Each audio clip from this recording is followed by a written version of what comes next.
and welcome to the worship service of Grace Baptist Church, Grace Valley once again. ஒரு முறை கூட grace Baptist சபை grace வேலியினுடைய ஆராதனைக்கு உங்களை வருக என்று வரவேற்கிறோம். It is our great joy to sing some songs in praise to our God. நம்முடைய தேவனுக்கு மகிமை கொடுக்கும்படியாக ஒரு சில பாடல்களை பாடுவது நமக்கு ரொம்ப மகிழ்ச்சியாக இருக்கும். Let us sing some songs together and then we will listen to the portion that we are going to just listen and then we will go to the sermon. இந்த பாடலுக்கு அப்புறம் நாம் தெரிந்து கொள்ளப்பட்ட அந்த பகுதி வாசித்து கேட்போம். அதுக்கப்புறம் நாம் செய்திக்கு கடந்து செல்வோம்.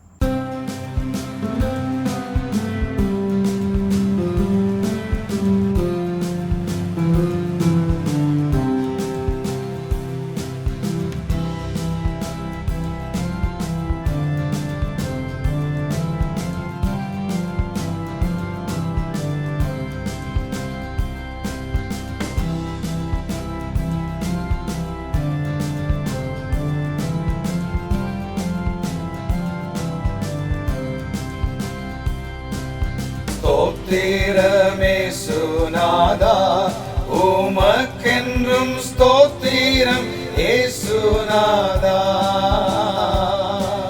ஸ்தோத்திரமே சுநாதா உமக்கென்றும் ஸ்தோத்திரம் ஏசுநாதா. ஸ்தோத்திரம் செய்கின்றோம் நின்னடியா திருநாமத்தினாலே. ஸ்தோத்திரம் செய்கின்றோம் நின்னடியா திருநாமத்தினாலே.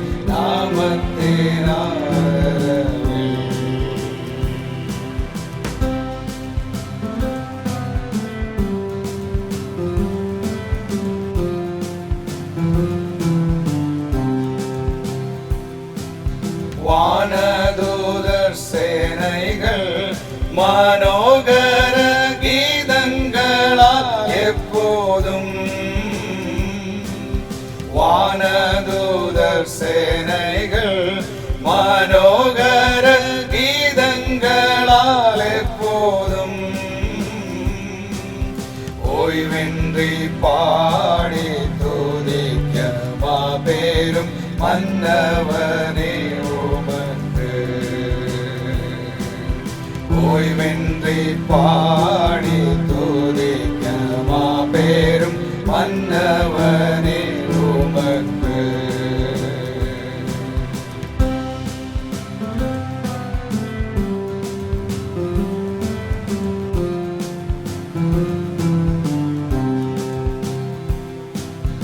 இத்தனை மகத்துவமுள்ள பதவியை புழுக்கலாம் எங்களுக்கு. இத்தனை மகத்துவமுள்ள பதவி புழுக்கலாம் எங்களுக்கு. எத்தனை மாதயவு நின் கிருபை எத்தனை ஆச்சரியம். எத்தனை மாதயவு நின் கிருபை எத்தனை ஆச்சரியம்.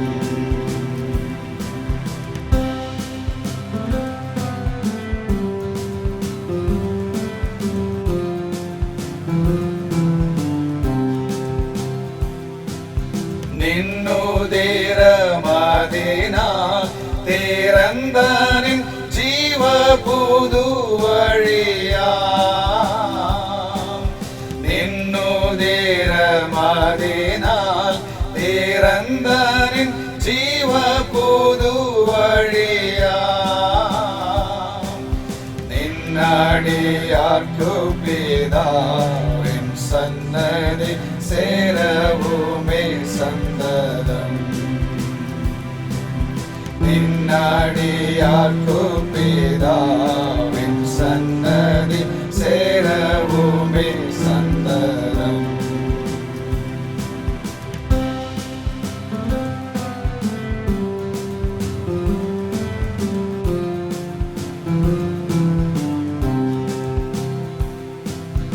இன்றை தினமாகிலும் ஒருமித்து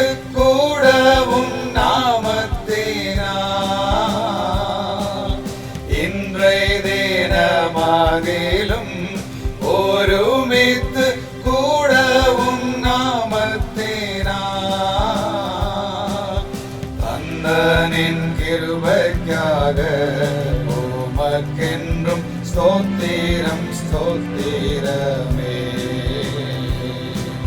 கந்தனின் கிருபைக்காக உமக்கென்றும் ஸ்தோத்திரம் ஸ்தோத்திரமே.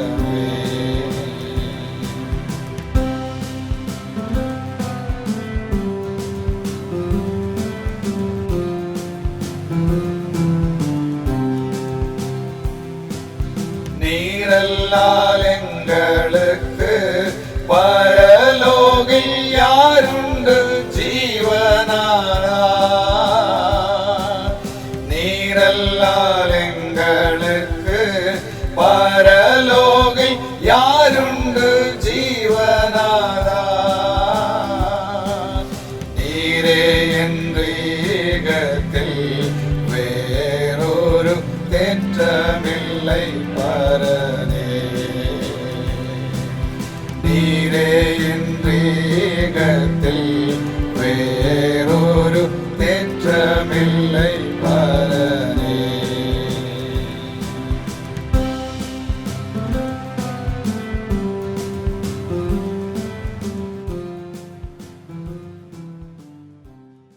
மகாபரிசுத்தமும் கிருபையும் இரக்கம் அன்பின் இந்த கம்பின் ஆண்டவரே, இந்த காலை பொழுதுக்காக நன்றி எடுக்கிற கர்த்தாவே, இந்த நாளிலும் கூட கர்த்தாவே உமது அனாதி தீர்மானத்தின்படி நாங்கள் ஒருமித்து கூடி ஆண்டவரே உம்மை நோக்கி பார்ப்பதற்கு உண்டான கிருபினை தந்திருக்கிறீர்கள், அதற்காக நன்றி ஆண்டவரே. ஞாயிற்றுக்கிழமை ஆராதனையில் பங்கெடுக்கிறதுக்கான கிருபினை தந்திருக்கிறீர்கள், அதற்காக நன்றி தெய்வமே. இது உலக மொத்தம் ஆண்டவரே, வேறுபட்டு தனித்தனியாக இருக்கும்போது கூட கர்த்தாவே உம்மை நோக்கி பார்ப்பதற்கு உண்டான கிருபினை எங்களுக்கு தந்த தெய்வக்காக நன்றி தெய்வமே. இந்த நேரத்திலும் கர்த்தாவே இந்த ஆராதனை முழுவதையும் கருத்தில் ஒப்படுத்து ஜெபிக்கிறேன் கர்த்தாவே. இதை கேட்கிற ஒவ்வொருத்தருக்கும் ஆண்டவரே உமது கிருபை கூட இருக்க நீ உதவி செய்யணுமா கூட ஜெபிக்கிறேன் கர்த்தாவே. வரக்கூடிய இந்த ஆராதனையில் வரக்கூடிய எல்லா பகுதியும் கருத்தில் ஒப்படுத்து ஜெபிக்கிறேன் கர்த்தாவே. நீர் ஆசீர்வதி, நீர் பலப்படுத்தும், நீர் காத்துக்கொள்ளும் ஆண்டவரே. வரக்கூடிய செய்திக்காக கூட நன்றி எடுக்கிறேன் கர்த்தாவே. செய்தியை போதிக்கிற போதர்களுக்காக கூட நன்றி எடுக்கிறேன் கர்த்தாவே. அவருக்கு தேவையான ஞானத்தையும் விவேகத்தையும் பத்திலிருந்து கட்டளையிட வேணுமா கூட ஜெபிக்கிறோம் கர்த்தாவே. சரீரத்துக்கு தேவையான பலனையும் தந்தரல வேணுமா கூட ஜெபிக்கிறேன் கர்த்தாவே. இந்த நாளில் இந்த இக்கட்டான சூழ்நிலையில் கர்த்தாவே எங்கள் சபை விசுவாசிகள் ஒவ்வொருத்தரும் கருத்தில் போடுத்து ஜெபிக்கிறேன் கர்த்தாவே. ஒவ்வொருத்தருக்கும் தேவையான சரீர சுகத்தை தந்தரல வேணுமா கூட ஜெபிக்கிறேன் கர்த்தாவே. தீங்கிலிருந்து விலக்கி காத்தரல வேணுமா கூட ஜெபிக்கிறேன் கர்த்தாவே. நாங்கள் உலகத்திலிருந்து வேறுபட்டவர்களாய் உமக்கு ஏற்ற பிள்ளைகளாய் இருக்க நீர் உதவி செய்யணுமா கூட ஜெபிக்கிறேன் கர்த்தாவே. தெய்வமே, இந்த நாளில் நாங்கள் உமது குமாரனின் சாயலை பெற்று உமது நாமத்தின் மகிமைக்கென்று ஜீவிக்க எங்கள் ஒவ்வொருத்தரையும் தகுதிப்படுத்த வேண்டுமா கூட ஜெபிக்கிறோம். துதிகன மகிமை எல்லாம் ஒருவருக்கே, கர்த்தரும் மீட்பருமாய் இயேசு கிறிஸ்துவின் நாமத்தில் பிதாவே.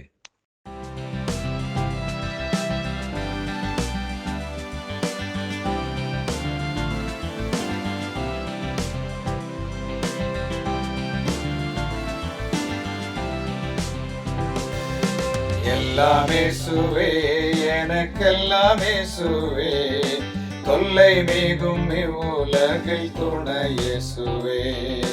தொல்லை மிகும் இவ்வுலகில் துணை இயேசுவே.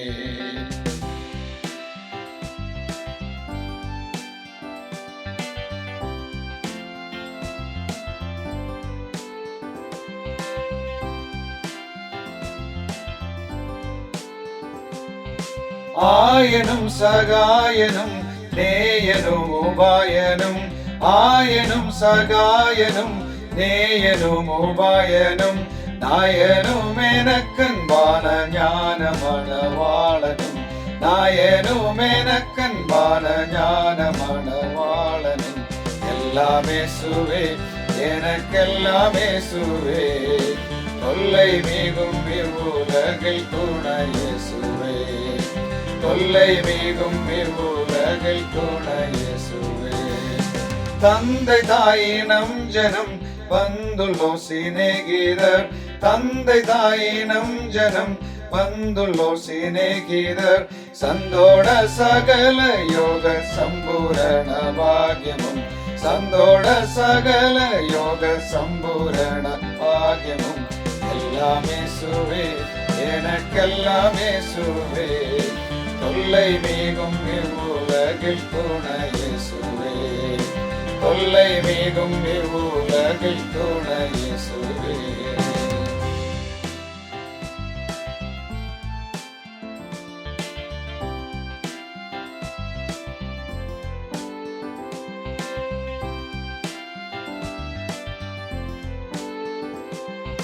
കവലയില്ലാറുതലും കങ്കുലിലഞ്ചോതിയും കവലയില്ലാറുതലും കങ്കുലിലഞ്ചോതിയും കഷ്ടനോയ് പാടുക്കയിലെ കൈ കണ്ട ഔഷധമും കഷ്ടനോയ് പാടുക്കയിലെ കൈ കണ്ട ഔഷധമും எல்லாமே சுவே எனக்கெல்லாமே சுவே தொல்லை மிகும் இவ்வுலகில் துணையே சுவே தொல்லை மிகும் இவ்வுலகில் துணையே சுவே போதக பிதாவுமென் போக்கினில் வரத்தினில் போதக பிதாவுமென் போக்கினில் வரத்தினில் ஆதரவு செய்திடும் கூட்டாளியும் என் தோழனும் ஆதரவு செய்திடும் கூட்டாளியும் என் தோழனும் எல்லாமே சுவே எனக்கெல்லாமே சுவே தொல்லை மிகும் இவ்வுலகில் துணையே சுவே தொல்லை மிகும் இவ்வுலகில் துணையே சுவே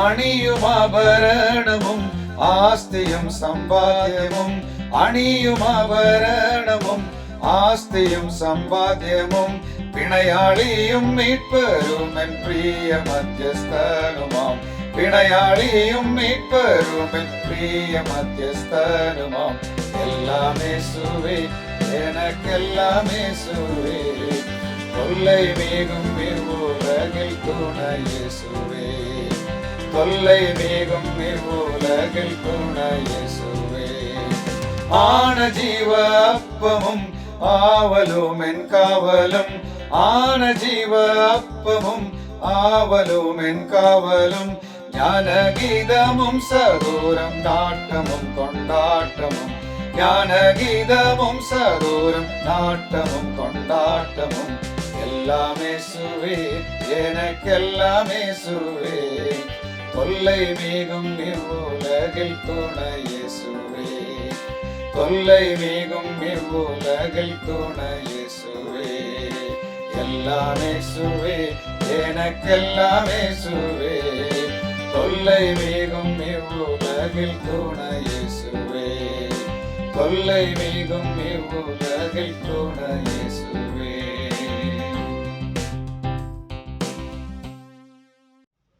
அன்பின் தேவனே, பரலோக பிதாவே, இந்த வேலைக்காக நன்றி செலுத்துகிறோம். எத்தனையோ பேர்கள் அதை சிலாக்கியத்தை கொடுத்து இந்த ஆராதனையில் பங்கு பெற வைத்தே அதற்காக நன்றி. எங்களுக்கு கொடுக்கப்பட்ட கிரேஸ் பாப்டிஸ்ட் சபைக்காகவும் சபை விசுவாசிகளுக்காக நாங்கள் நன்றி செலுத்துகிறோம். தலைமை போவதற்காக நன்றி செலுத்துகிறோம். இப்போதும் நாங்கள் கேட்கப் போகிற செய்திக்காக உம்மிடத்தில் வேண்டுதல் செய்கிறோம். செய்தியை கொடுக்கப் போகிற உம்முடைய தாசனுக்காக நாங்கள் வேண்டுதல் செய்கிறோம். அவரை மறைத்து நீர் வெளிப்படும் எங்களுக்கு தேவையான உபதேசங்களை அவர் மூலியமாக நீர் கொடுக்க வேண்டுமாய் நாங்கள் ஜெபித்துக் கொள்கிறோம். அநேக உபதேசங்களை வேதபூர்வமாக நீர் அவர் மூலியமாக கற்றுக் கொடுத்தீர். இன்னும் நீர் கற்றுக் கொடுப்பீர் என்று நாங்கள் விசுவாசிக்கிறோம். வேதத்தில் நாங்கள் வாசிக்கிறது போல திருவசனத்தை கேட்கிற பிள்ளைகள் மாத்திரமல்ல, அதன்படி செய்கிற பிள்ளைகளாக எங்களை மாற்றும். எல்லாவற்றையும் உடைய கருத்தில் ஒப்புடுகிறோம். நீரே பாதுகாத்துக்கொள்ளும், வழிநடத்தும். இயேசு கிறிஸ்து மூலம் கேட்கிறோம் ஜீவனுள்ள நல்ல பிதாவே, ஆமென்.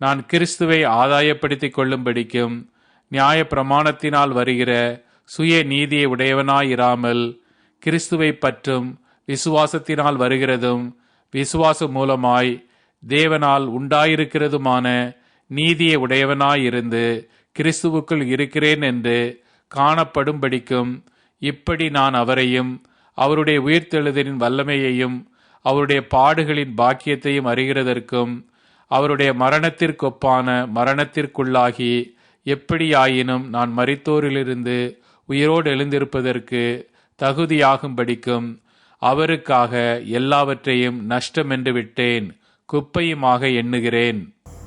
Let us come back to the sermon this morning. செய்திக்காக நாம் கடந்து செல்வோம். The title for the sermon this morning is Knowing Christ. இந்த காலை வேளையில் உள்ள செய்தியினுடைய தலைப்பு வந்து கிறிஸ்துவே அறிவது. Philippians chapter 3, 9-11, பிலிப்பியன் நிருபம் 3ஆம் அதிகாரம் அதனுடைய 9 to 11 வரை உள்ள வசனங்கள். In Philippians chapter 3, 9-11, Philippian Nirupam 3, 9 to 11 வரைக்கும், the Apostle Paul encapsulates the core truths of the gospel. இந்த சுவிசேஷத்தினுடைய முக்கியமான கருத்துக்களை வந்து அவர் நமக்கு எடுத்து சொல்லுகிறார். He distills them down to their purest essence. அதனுடைய தூய சாரை வந்து அவர் நமக்கு புரியும்படி அவர் நமக்கு எடுத்து சொல்லுகிறார். In these verses we find that he gives us these truths in a profoundly theological form. இந்த வசனங்களிலே அவர் வந்து இந்த உண்மைகளை ஆழமான இறையியல் வடிவத்தில் நமக்கு தருகிறார். And yet he is still intensely personal. அப்படி இருந்தும் அவர் தனிப்பட்ட முறையில் தான் இதை நம்மளிடத்தில் அவர் பேசுவது. For Paul there was no distinction between doctrine and relevance, between theology and which is practical. பவுலை குறித்த வரைக்கும் கோட்பாடுகளுக்கும் பொருத்தத்துக்கும் இடையே வேறுபாடு எதுவுமே கிடையாது. In verse 9 he distills for us what theologians call the doctrine of justification. இறையியல் வல்லுநர்கள் அழைக்கிற இந்த நியாயமாக்குதல் அல்லது வந்து உரிமை காப்பு விளக்கம் என்ற அந்த உபதேசத்தை குறித்து அவர் நமக்கு விளக்கம் பண்ணி கொடுக்கிறார். In verse 10 he distills for us what theologians call the doctrine of sanctification. இறையியல் வல்லுநர்கள் அந்த பரிசுத்தமாக்குதல் என்ற அந்த உபதேசம் அல்லது பரிசுத்துறுதி என்று சொல்கிற அந்த உபதேசத்தை குறித்து 10வது வசனத்தில் நமக்கு எடுத்து சொல்லுகிறார். In verse 11 he talks about the doctrine of glorification. இந்த 11ஆம் வசனத்தில் அவர் வந்து இந்த அரும் சிறப்பெற்று என்ற அல்லது வந்து மகிமை பெடுகிறது என்ற அந்த கடைசி நேரத்தில் நம்முடைய வாழ்க்கையில் நடக்கப் போகிற அந்த காரியத்தை குறித்து அவர் வந்து நமக்கு எடுத்து சொல்கிறார். So when we look at this truth we find that when you gain Christ, இந்த உண்மைகளை நாம் பார்க்கும் பொழுது நாம் புரிந்து கொள்ள வேண்டிய இந்த கருத்து என்னவென்றால், நாம் கிறிஸ்துவை ஆதாயப்படுத்தி கொள்ளும் பொழுது 8ஆம் வசனத்தில் அதன் அடிப்படையில் the rubbish of your own works is exchanged for the righteousness that only God can give.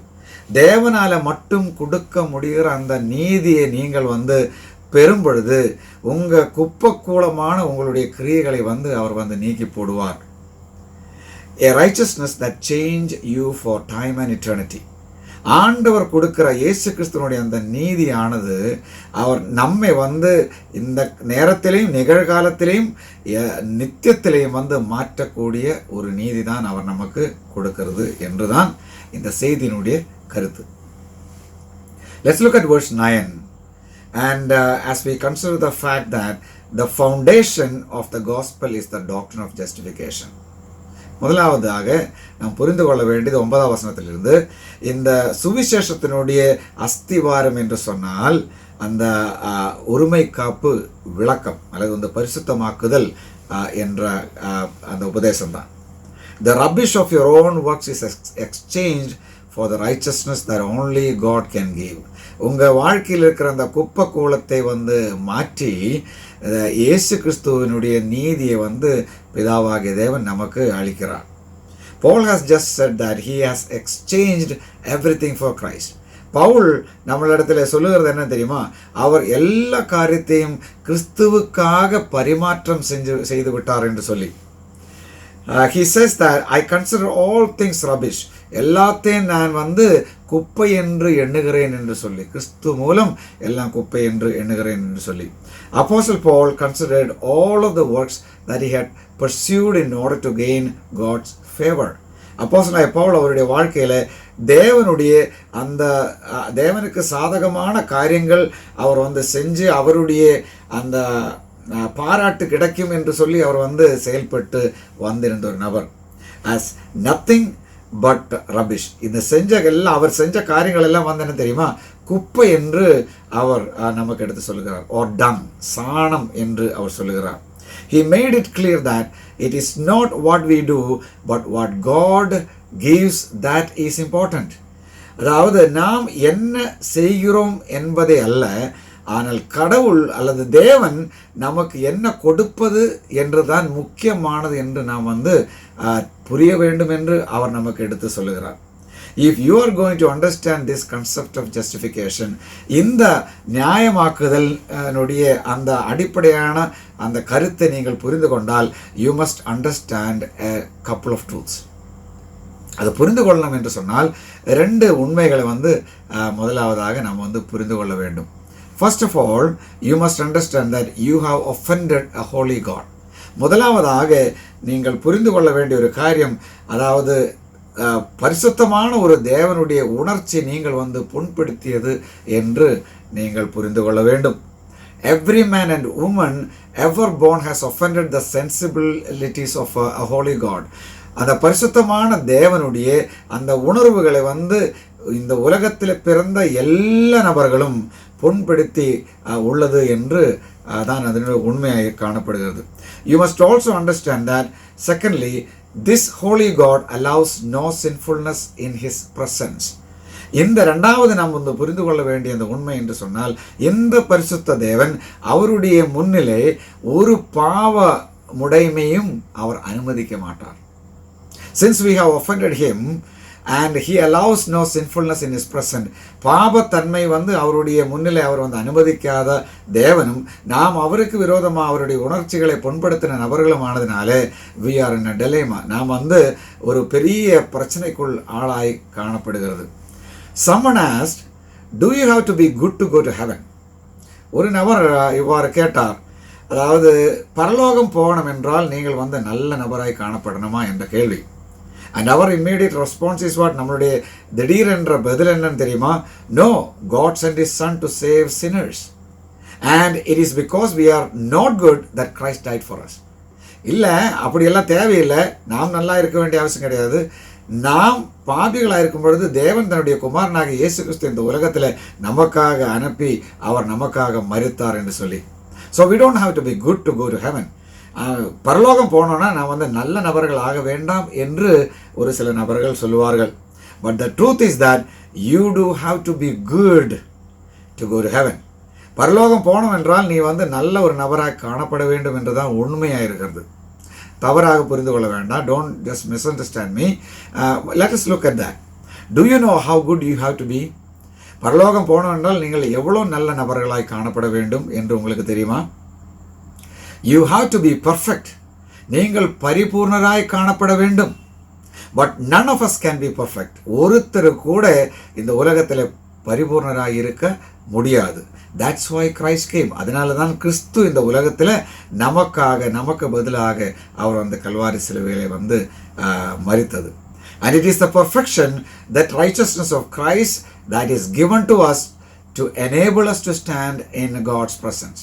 தேவனுடைய பிரசன்னத்திலே அவருடைய முன்னிலை நிற்கக்கூடிய அந்த திறமை நமக்கு கிடைக்கும்படி இந்த பரிபூர்ணமான இயேசு கிறிஸ்து தான் இந்த உலகத்தில் நமக்காக பாடுபட்டு அவர் சிலுவையிலே மரித்தார்.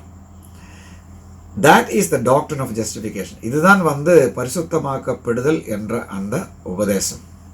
That God, the divine accountant, தேவன் அதாவது தெய்வீகமான கணக்கராய் காணப்படுகிறது, lays Christ's perfection to our account.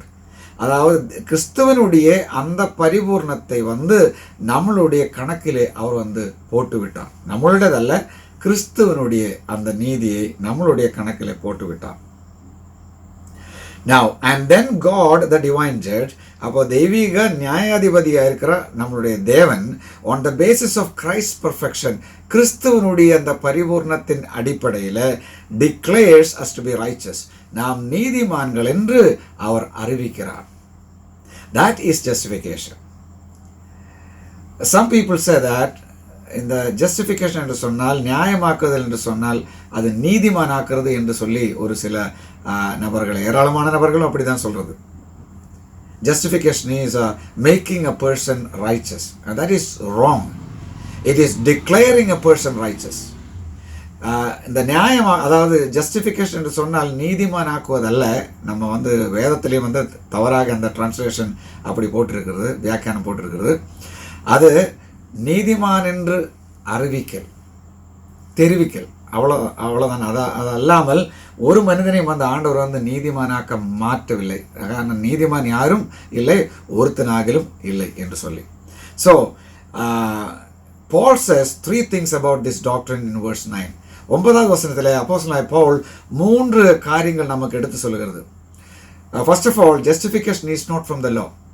நியாயப்பிரமாணம் அல்லது இந்த நியாயமாக்குதல் அல்லது உரிமை காப்பு விளக்கம் என்று சொன்னால் அது நியாயப்பிரமாணத்திலிருந்து வருகிற ஒரு காரியம் அல்ல.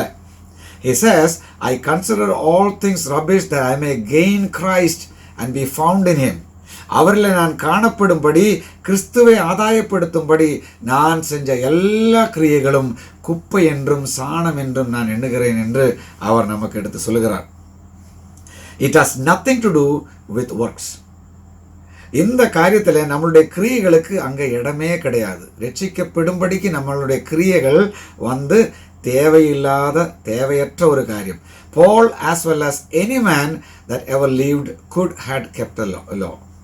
அதாவது பவுலோ இந்த உலகத்தில் பிறந்த எந்த மனிதனுக்கானாலும் இந்த நியாயப்பிரமாணத்தை வந்து கடைபிடிக்க முடியும். We are told in verse 5 to 6 that he had great privileges and that he pursued great endeavors. 5-6 வசனங்களில் நாம் ஏற்கனவே அது நீங்கள் வாசித்து பார்த்தால் உங்களுக்கு தெரியும். அவர் வந்து பெரிய ஸ்லாக்கியம் நிறைந்த நபராய் காணப்பட்டது. அவர் வந்து பெரிய காரியங்களை வந்து நாடி வந்த ஒரு நபர். ஆல் பேஸ்ட் ஆன் த லா. இதெல்லாம் நியாயப்பிரமாணத்தின் அடிப்படையில் தான் இவர் செஞ்சு வந்தது. But he says they are worthless. இதெல்லாம் வந்து குப்பை என்று அப்போஸ்தலனாகிய பவுல் சொல்லுகிறது. அவ்வளோ பெரிய காரியங்களெல்லாம் இவர் செஞ்சு நியாயப்பிரமாணத்தின் அடிப்படையெல்லாம் செஞ்சது இதெல்லாம் குப்பை என்று அப்போஸ்தலனாகிய பவுல் சொல்லுகிறது. Like a pile of dung. அதாவது சாணியின் ஒரு கூம்பாரம் மாதிரி அங்கே அவர் அதை வந்து ஊமை பண்ணி சொல்லுகிறார். Justification has nothing to do with works. நியாயமாக்குதல் நம்மளுடைய கிரியைக்கும் அதுக்கும் சம்பந்தமே கிடையாது என்றுதான் உண்மை. Furthermore, it does not originate with self. இந்த நியாயமாக்குதல் ஒருபோதும் சுயத்திலிருந்து பிறவி எடுக்காது. நாம் சுயமாக செய்கிற காரியத்தில் நம்மளால் நியாயமாக்க நம்மளாலே முடியாது, யாராலே நம்மளுடைய கிரியைகளினால முடியாது. In Galatians chapter 6, he states emphatically that the law cannot save. கலாத்தியர் 6ஆம் அதிகாரத்தில் நியாயப்பிரமாணம் ஒருபோதும் நம்மை ரட்சிக்காது என்று அழுத்தமாக அப்போஸ்தலனாகிய பவுல் கூறியிருக்கிறது. Simply because any works that we do originate from within ourselves. எந்த கிரியை நம்மளிடத்தில் வந்தால் அது நம்மளுடைய கிரியை மட்டும்தான். அதிலிருந்து நம்மளை வந்து என்ன நியாயமாக்க ஆண்டவரால் முடியாது. So the word of God tells us that the perfection that God demands can never come from within men. அப்போ தேவனுடைய வார்த்தை நமக்கு எடுத்து சொல்லுகிறது, தேவன் எதிர்பார்க்கிற அதை தேவன் உரிமையை கொள்ளுகிறார் அல்ல எதிர்பார்க்கிற அந்த பூரணத்தை வந்து மனுஷனுடைய உள்ளே இருந்து ஒருபோதும் வர முடியாது என்று சொல்லி. we are already condemned as sinners before him. அவர் முன்னாடி நாம் ஏற்கனவே பாவி என்று நம்மை வந்து அவர் குற்றம் சாட்டி அவர் வந்து கண்டனம் பண்ணி வைத்திருக்கிறார். this justification therefore does not originate from self. இந்த நியாயமாக்குதல் ஒருபோதும் நம்ம சுயத்திலிருந்து ஒருபோதும் பிறவி எடுக்காது. In the text as Paul originally wrote it, அப்போஸ்தலனாகிய பவுல் இந்த பகுதியை அவர் எழுதும் பொழுது when he says not having a righteousness of my own, சுய நீதியை நாடாமல் எனக்குள்ள என்னுடைய நீதியை நான் வந்து சார்ந்திருக்காமல் என்று அவர் சொல்லுகிறது என்ன. he is emphasizing that he is saying I do not want a righteousness that originated from within myself. அவர் சொல்லுகிறது என்னிலிருந்து எனக்குள்ளே இருந்து வருகிற ஒரு நியாயம், ஒரு நீதி எனக்கு ஒருபோதும் தேவையில்லை. that is the work of my own hands. என்னுடைய கைகளின் கிரியை வந்து எனக்கு பிரயோஜனம் இல்லை, அதெல்லாம் குப்பை என்று அவர் சொல்லுகிறது. all that I have is tainted and soiled. எனக்கு இருக்கும் அனைத்தும் அதாவது கரை நிறைந்ததும் அழுக்கானதும் என்று அவர் சொல்லுகிறார். he understood the truth that the very best that man has to offer is still offensive to a holy God. மனுஷனுக்கு கொடுக்கக்கூடிய சிறந்த காரியங்கள் கூட பரிசுத்த தேவனுக்கு வந்து அது விரோதமாய் அவரை புண்படுத்துகிற காரியமாய் காணப்படுகிறது என்று அப்போஸ்தலனாகிய பவுல் புரிந்து கொண்டார். This righteousness has nothing to do with works. இது கிரியைகளுக்கும் இதுக்கும் சம்பந்தமே கிடையாது. Because all works are self originating. நம்மளுடைய எல்லா கிரியைகளும் சுயத்திலிருந்து வந்து பிறவி எடுக்கிறது. And since we are sinners, we find that our works reek with the filth of our own sin. நம்மளுடைய பாவத்தினுடைய அழுக்கு தான் நம்மளுடைய கிரியை வந்து வெளிப்படையாக கொண்டு வரும் என்று நாம் புரிந்து கொள்ள வேண்டும். Paul says that this justification or righteousness is not from the law. இது பவுல் என்ன சொல்றது தெரியுமா? இந்த நியாயமாக்குதல் அல்லது வந்து நமக்கு கிடைத்த இந்த நீதி நியாயப்பிரமாணத்திலிருந்து ஒருபோதும் வராது. But he also says that justification is appropriated by faith. இந்த நியாயமாக்குதல் எப்படி நம்மளுக்கு சாத்தியமாகும்? அது விசுவாசத்தால் மட்டுமே என்று அப்போஸ்தலனாகிய பவுல் சொல்கிறது. இந்த விசுவாசம் என்று சொன்னால் திட நம்பிக்கை. So there is a difference between belief and faith. அங்கே இந்த விசுவாசத்துக்கும் திட நம்பிக்கைக்கும் வந்து உறுதியான திட நம்பிக்கை அல்லது விசுவாசத்துக்கும் வித்தியாசம் இருக்கு. ஆங்கிலத்தில் தான் நமக்கு தெரியும் believe and faith. People may believe many things. ஜனங்கள் வந்து ஏராளமான காரியங்கள் வந்து அவர் வந்து விசுவாசிக்கலாம். But they may not have faith. Many people all over the world, they believe in Christ. இயேசு கிறிஸ்துவை நம்புகிற நபர்கள் ஏராளமான உண்டு. எல்லா நபர்களும் இயேசு கிறிஸ்துவை நம்புறது உண்டு. பிலீவ். அவர் வந்தார், அவர் இந்த உலகத்தில் வந்தார், அவர் வந்து ஒரு மனிதனாக பிறந்தார், இதெல்லாம் வந்து அவர் வந்து புரிந்து கொள்கிற நபர். அது அந்த விசுவாசம். But they have nothing to do with Jesus Christ. இயேசு கிறிஸ்துவோடு ஒரு தொடர்பும் அவருக்கு இல்லை. இயேசு கிறிஸ்துவும் அவருக்கு சம்மதமே கிடையாது. So what is faith? Faith is that this Jesus Christ, whatever he did in this world and on the cross is for me. There is a relationship, ஒரு தொடர்பு உண்டு. இயேசு கிறிஸ்து இந்த உலகத்தில் வந்து செஞ்சு அவர் சிலுவையில் செஞ்ச எல்லா காரியங்களும் எனக்காக என்று சொல்லி கிறிஸ்துவுக்கு நமக்கும் இருக்கிற ஒரு திட நம்பிக்கை, அதான் வந்து உறுதியான நம்பிக்கை, விசுவாசம் என்று நம்ம சொல்லுறது. நம்ம தமிழ்லே ஆகட்டும் மலையாளத்திலே ஆகட்டும் எல்லாத்திலையும் விசுவாசம் விசுவாசம் சொல்லியிருக்கிறது. அது நமக்கு புரியாது. யாக்கோபு நிருபத்தில் தான் நமக்கு தெரியும். If you just look at book of James, he says, do you believe there is one God? ஒரே ஒரு தேவன் உண்டு என்று நீங்கள் நம்புகிறாயோ? Well done, you done a good job. அதாவது நீங்கள் நல்ல ஒரு காரியம் தான் நம்பினது.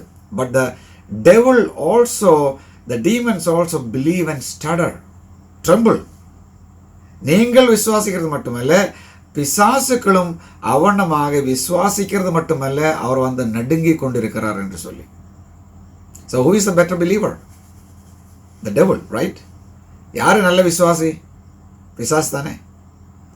அங்கே எடுத்து சொல்கிறது என்ன தெரியுமா? Then he says, if you just look at the English, and it is in Greek also, கிரீக்கிலும் இங்கிலீஷிலும் இப்படி ஆங்கிலத்திலும் இதுதான் சொல்லியிருக்கிறது.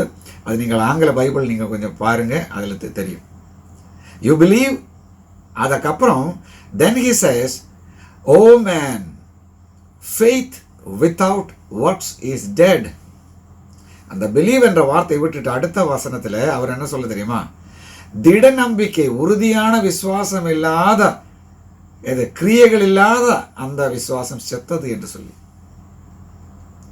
So it is people believe but they may not have faith. ஜனங்கள் விசுவாசிக்கலாம், ஆனால் திட நம்பிக்கை அவருக்கு இல்லாமல் போகலாம். Okay, so it is not having a righteousness of my own that comes from the law. நியாயப்பிரமாணத்தில் இருந்து வருகிறதோ என்னிலிருந்து சுயமாக பிறவி எடுத்ததோ அல்ல இந்த நியாயமாக்குவது என்று சொல்லி. But that which is through faith in Christ. கிறிஸ்துவுக்குள்ள உள்ளே இருக்கிற அந்த திட நம்பிக்கையின் மூலம்தான் இது எனக்கு கிடைத்தது என்று சொல்லி. True justification or true righteousness is appropriated by faith. உண்மையான நியாயமாக்குதல் அல்லது வந்து உண்மையான நீதி என்று சொன்னால் அது திட நம்பிக்கையான அந்த உறுதியான விசுவாசம் மூலம்தான் நாம் பெற முடியும் என்று நாம் மறக்கக்கூடாது. So the object of faith is Christ. விசுவாசத்தின் நோக்கம் கிறிஸ்து. நம்ம வந்து நம்மளுடைய விசுவாசம் வைக்கிற ஒரு பொருள் அது வந்து கிறிஸ்து, ஒரு நபர் வந்து அது கிறிஸ்து. He says faith in Christ. கிறிஸ்துவில் உள்ள விசுவாசம் என்று அவர் நமக்கு எடுத்து சொல்கிறார். Technically we are not saved by faith. ஒரு விதத்தில் சொல்ல போனால் நாம் விசுவாசத்தினால அல்லது திட நம்பிக்கையினால நாம் ரட்சிக்கப்படவில்லை. we are saved through faith.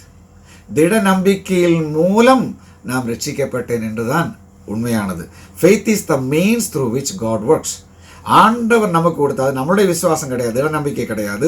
ஆண்டவர் நமக்கு கொடுத்த அந்த ஃபெய்த், அந்த திட நம்பிக்கை, உறுதியான விசுவாசம், அதன் மூலம்தான் கிறிஸ்து நமக்கு உள்ள கிரியை செய்கிறது. we are not saved by believing. நாம் மற்ற நபர்கள் விசுவாசிக்கிற மாதிரி விசுவாசித்து ஒருபோது நாம் ரட்சிக்கப்படவில்லை. by the person and work of Jesus Christ. இது இயேசு கிறிஸ்து அவர் தனிப்பட்ட நபராய் இயேசு கிறிஸ்து நமக்காக செஞ்ச காரியங்கள் மூலம்தான் நாம் ரட்சிப்படைந்தது என்று மறக்கக்கூடாது. faith must always have its object Christ Jesus.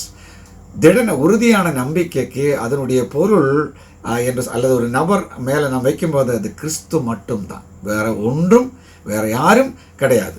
and this is contrary to much of the teaching that is going on today. இன்றைக்கு கற்றுக் கொடுக்குற அந்த கல்விக்கு விரோதமாக இருக்கிற ஒரு காரியம்தான் இப்போ நாம் சொன்னது. Okay, so faith must always have its object as Christ. திட நம்பிக்கைக்கு கிறிஸ்து தான் விசுவாசத்தை, கிறிஸ்துவின் மேல் தான் விசுவாசம் வைக்க முடியும். we are told by many that believing in somehow meritorious.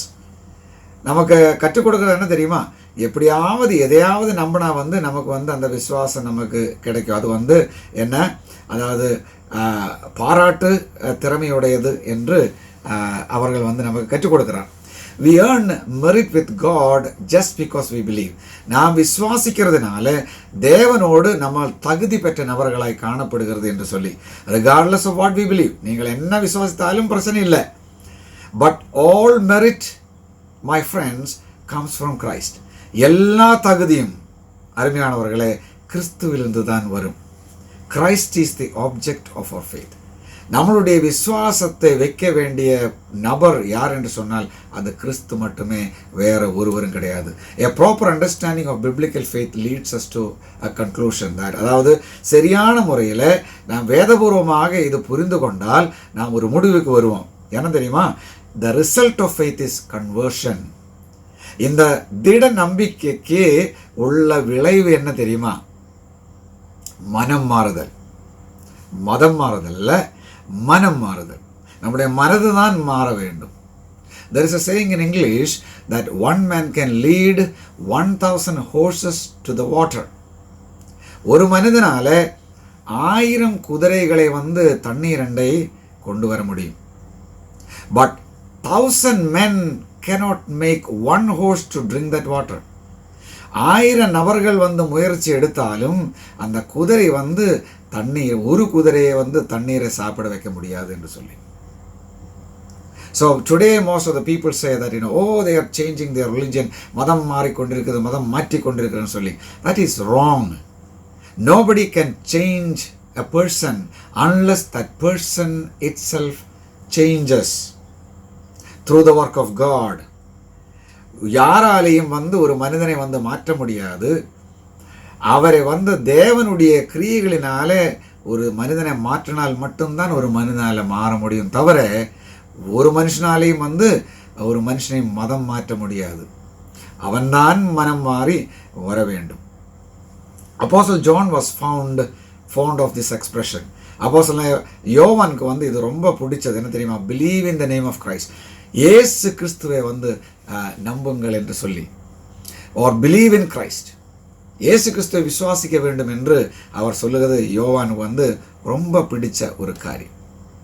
Apostle Paul linked faith with repentance in this regard. அப்போஸ்தலன் பவுல் இந்த உறுதியான நம்பிக்கையும் மனம் மாறுதலையும் அவர் அதாவது தொடர்பு வைத்தார். He said in Acts 20, அப்போஸ்தல நடவடிக்கைகள் 20ஆம் அதிகாரத்தில், I have declared to both Jews and Greeks that they must turn to God in repentance. மனம் மாற்றத்துடன் அது யூதர்களாகட்டும் கிரேக்கர்களாகட்டும் தேவனண்டை திரும்ப வேண்டும் என்று சொல்லி, and have faith in our Lord Jesus Christ. கிறிஸ்துவிலே உறுதியான நம்பிக்கை பெற்ற நபர்களாய் காணப்பட வேண்டும் என்று சொல்லி, saving faith always involved repenting. ரட்சிப்பழைக்கும் அந்த உறுதியான நம்பிக்கை எப்பொழுதுமே வந்து என்ன தெரியுமா, மனம் மாற்றத்தை ஏற்படுத்தும். Turning from sin and self to follow the Lord. பாவத்தின் வழியை நோக்கி சென்று கொண்டிருந்த நீங்கள் வந்து திரும்பி ஒரு எபவுட் டர்ன் பண்ணி நீங்கள் வந்து என்ன தெரியுமா, தேவனண்டை போய் கொண்டிருக்கிற ஒரு காட்சி தான் அந்த ரட்சிப்பு என்று சொன்னார். This is conversion. இதுதான் வந்து கன்வர்ஷன் அல்லது மனம் மாற்றம் என்று சொல்கிறது. பாவத்தின் வழியிலிருந்து திரும்பி ஆண்டவருடைய அழைப்பை ஏற்றுக்கொண்டு திரும்பி நீங்கள் வந்து தேவனண்டை வந்து நீதியுள்ள பாதையில் நடக்கிற ஒரு மனிதனாய் காணப்படுகிறது. அதுதான் வந்து இந்த கன்வர்ஷன் சொல்லலாம். It is a turning that involves the whole person. அந்த நபர் முழுசாக மாறக்கூடிய ஒரு காரியம்தான் வந்து இந்த கன்வர்ஷன், மனம் மாற்றம் என்று சொன்னார். So Paul tells us that justification, this righteous standing before God. நியாயமாக்குதலை குறித்து பவுல் சொல்ல தெரியுமா, தேவனுடைய முன்னிலை வந்து நாம் நீதி உள்ளவர்களாய் நிற்க முடியும் என்றுதான். cannot be earned through the law. நியாயப்பிரமாணத்தில் இது உங்களால் வந்து சம்பாதிக்க முடியாது. He tells us that it is appropriated by faith. இது திட நம்பிக்கை உறுதியான விசுவாசத்தால் மட்டும்தான் உங்களால் பெற முடியும் என்று சொல்லி, and he tells us in verse 9 that 9ஆம் வசனத்தில் அவர் நமக்கு சொல்லுறது, justification is from God. நியாயமாக்குதல் தேவனாலே வருவது என்று அவர் நமக்கு சொல்லுகிறது. It comes from God. அது தேவனிடத்திலிருந்து வருகிறது, தேவனிலிருந்து வருகிறது. That means very simply that righteousness a proper standing before God. அதுக்கு என்ன அர்த்தம்? தேவனுடைய முன்பதாக நாம் நிற்கும்படிக்கு நமக்கு அவர் நீதியை கொடுத்திருக்கிறார். It is his to give. அது தேவனுடையது. we don't earn it. நம்மளாலே வந்து அது வந்து முயற்சி எடுத்து சம்பாதிக்க முடியாது. It is his to give. அது அவர் கொடுக்கக்கூடிய ஒரு காரியம்தான். It belongs to him. காரணம் என்ன தெரியுமா? அது அவருக்கு சார்ந்தது. Today there is a man-centered approach to the gospel that says you need to respond to the gospel of Jesus Christ because of what's in it for you. இன்னைக்கு ஏராளமான நபர்கள் மனிதமயமாய் வைத்த சுவிசேஷத்தை பிரசங்கிக்கிற நபர்கள் சொல்லுகிறது என்ன தெரியுமா? அதாவது இயேசு கிறிஸ்துவை நீங்கள் நம்ப வேண்டும், சுவிசேஷத்தை நம்ப வேண்டும். காரணம், அதில் உங்களுக்கு என்ன கிடைக்க போகிறது என்பதனால நீங்கள் வந்து அவரை நம்ப வேண்டும் என்று சொல்லி, அது மனுஷமயமான ஒரு சுவிசேஷம், தேவமயமானது கிடையாது. Instead you ought to respond because there is a holy God who commands you to turn from sin and self and follow the Lord Jesus Christ in obedience. அதுக்கு மாறாக ஒரு பரிசுத்த தேவன் உங்களுக்கு கட்டளையிடுகிறார். என்ன தெரியுமா?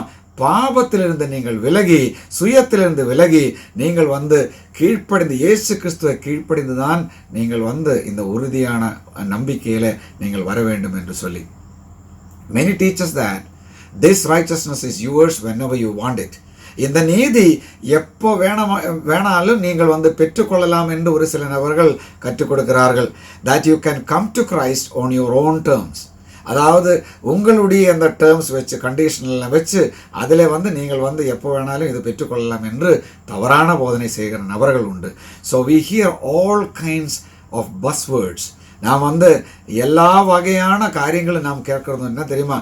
Like receive Christ and accept Christ and let Christ into your heart. கிறிஸ்துவை உங்களுடைய இருதயத்திலே நீங்கள் வந்து அனுமதிக்க வேண்டும், அல்லது கிறிஸ்துவை வந்து நீங்கள் வந்து ஏற்றுக்கொள்ள வேண்டும், கிறிஸ்துவை வந்து நீங்கள் வந்து என்ன அக்செப்ட் பண்ண வேண்டும், ஏற்றுக்கொள்ள வேண்டும், இப்படியெல்லாம் சொல்லுகிற காரியங்கள். we sing song like have you any room for Jesus. நாம் பாடுகிற ஒரு பாடல் உண்டு. என்ன தெரியுமா? இயேசு கிறிஸ்துவுக்கு உங்களுடைய இருதயத்திலே இடம் உண்டா என்ற கேள்வி. and let Jesus into your heart. இயேசு கிறிஸ்து ஹிருதயத்துக்குள்ளே நீங்கள் வந்து அனுமதிக்க வேண்டும் என்று சொல்லி. And if Jesus is standing to the side ringing his hand, அதை கையை முறுக்கி பிடித்து கொண்டு ஆண்டவர் வந்து எப்படிரா இவனுடைய ஹிருதயத்துக்குள்ளே நான் வந்து பிரவேசிக்க முடியும் என்று சொல்லி அந்த பரிதாப நிலையில் நிற்கிற இயேசு கிறிஸ்து என்று நினைத்து கொண்டு பாடல்கள் பாடி கற்றுக் கொண்டிருக்கிற நபர்கள். Hoping that he will give some அதாவது அப்படி அவர் நிற்கும் பொழுது மனிதர் வந்து எப்படியாவது பர்மிஷன் கொடுத்து உள்ள அனுமதி கொடுக்கும் என்று சொல்லி. What an utter nonsense it is. எவ்வளோ மடத்தனமான ஒரு காரியம்தான் என்று நீங்கள் கொஞ்சம் யோசித்து பாருங்கள்.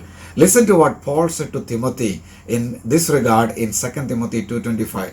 2 திமோத்தி 2:25 அப்போஸ்தலனாகிய பவுல் திமோத்திக்கு இதை குறித்து என்ன சொன்னது என்று நாம் பார்ப்போம்.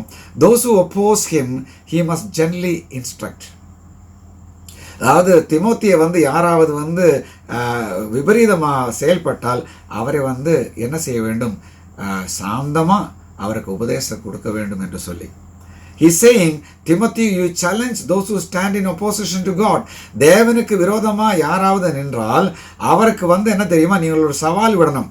Then he explains why, ஏன் என்று அவர் வந்து விவரிக்கிறார்.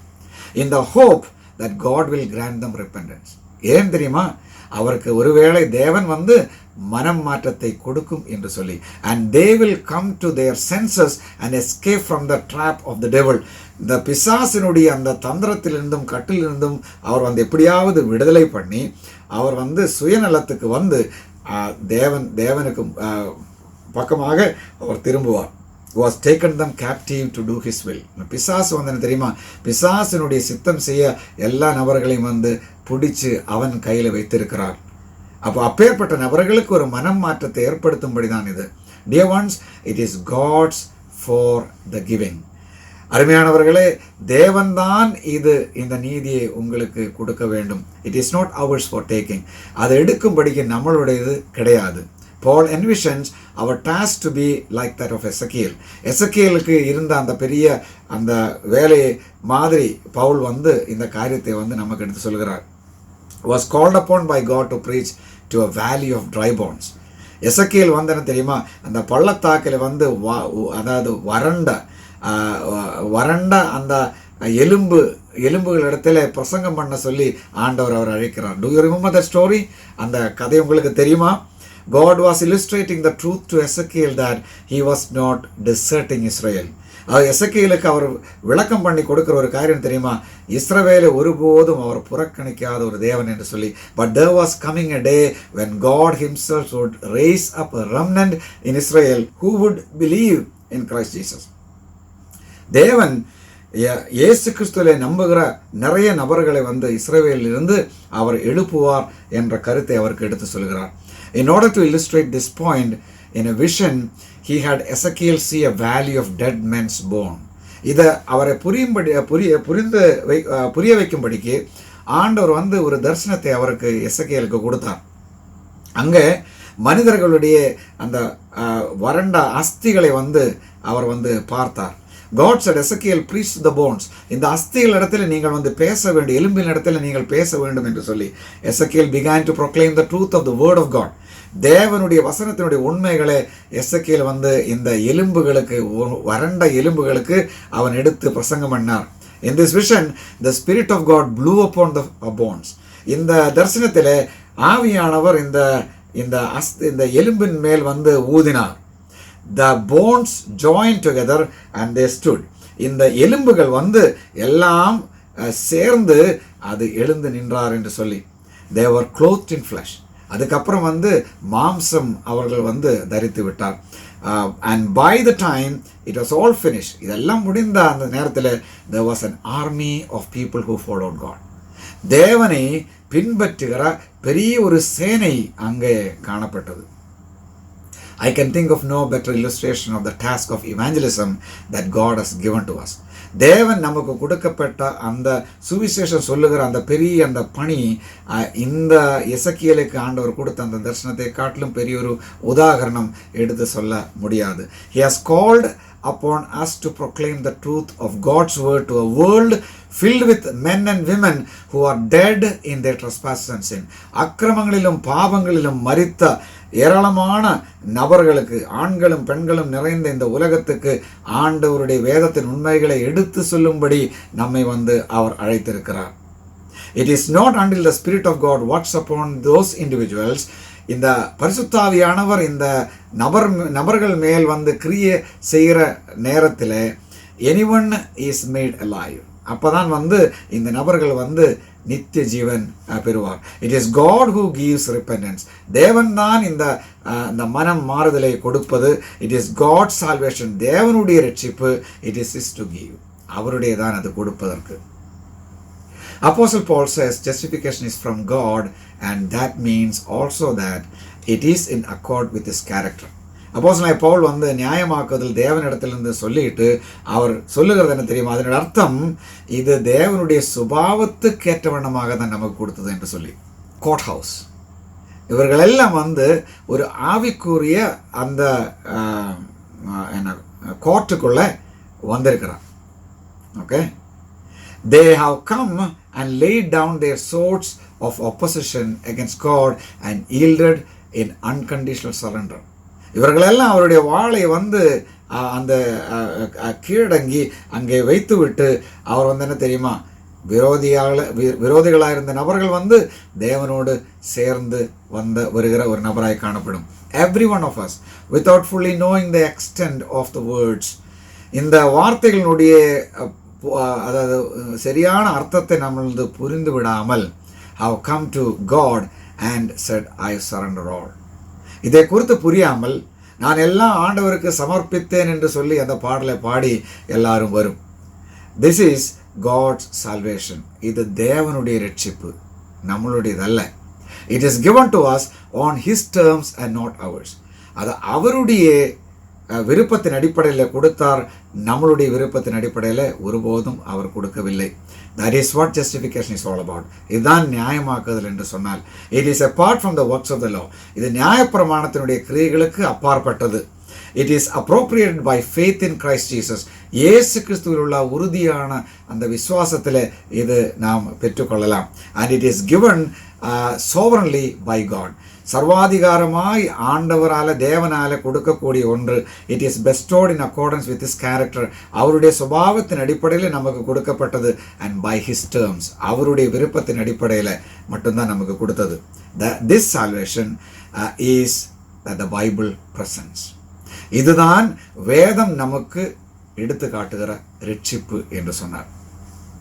Before we look at verse 10 and 11, 10வது 11வது வசனம் நாம் பார்க்கிறதுக்கு முன்பதாக, I must urge you, if you are here today, if you are listening to me and have not committed your life to Christ in unconditional surrender, என்னை கேட்கிற அருமையானவர்களே, இன்றைக்கு நீங்கள் இதை கேட்கும் பொழுது இயேசு கிறிஸ்துவுக்கு நீங்கள் முழு அர்ப்பணிப்பு நீங்கள் உங்களுடைய வாழ்க்கையை கொடுக்கவில்லை என்று சொன்னால், think very carefully and very soberly about the fact that you may not come to Christ any day that you choose to.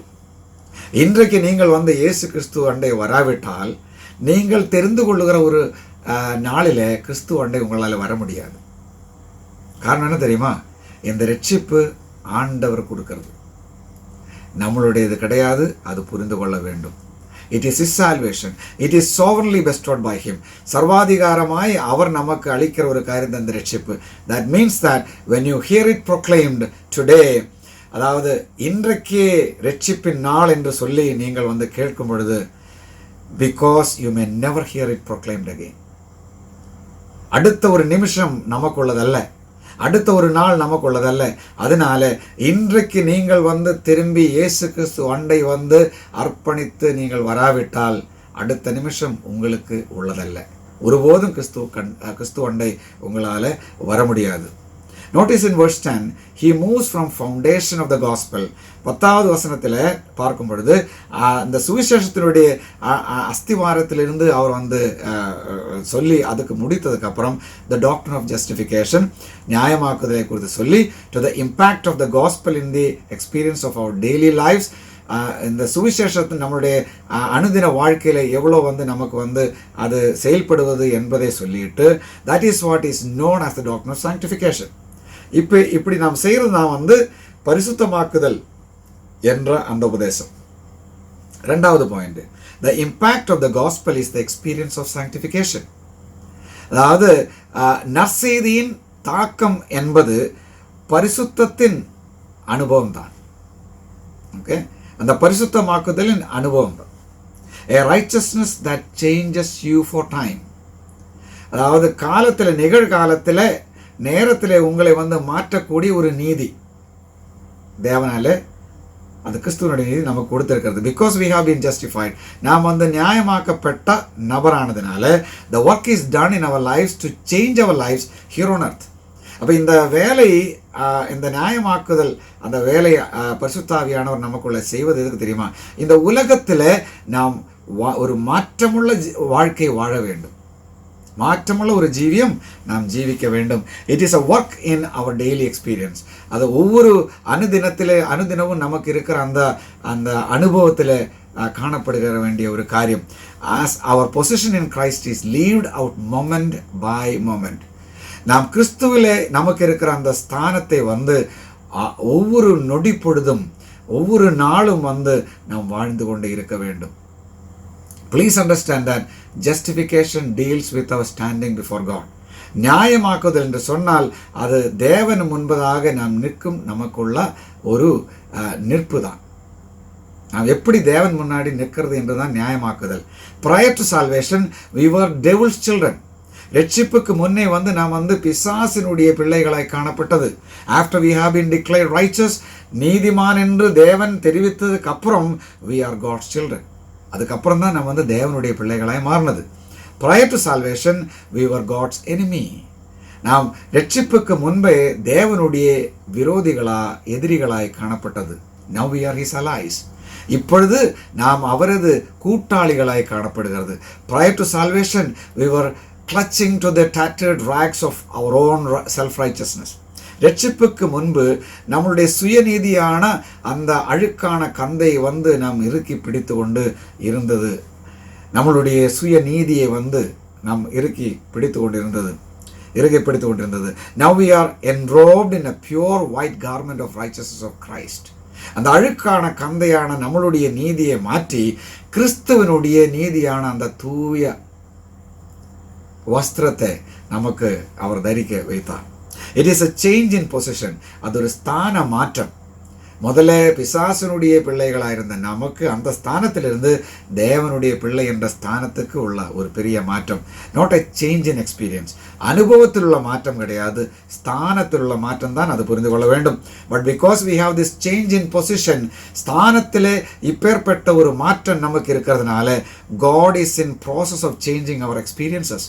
அப்போ நம்மளுடைய அனுபவங்களையும் அதன் அடிப்படையில் ஆண்டவர் மாற்றிக்கொண்டு இருக்கிறது. That is what we call the doctrine of sanctification. இதுதான் பரிசுத்தமாக்கப்படுதல் என்ற உபதேசம் நமக்கு எடுத்து சொல்கிறது. To be sanctified simply means to be set apart unto God.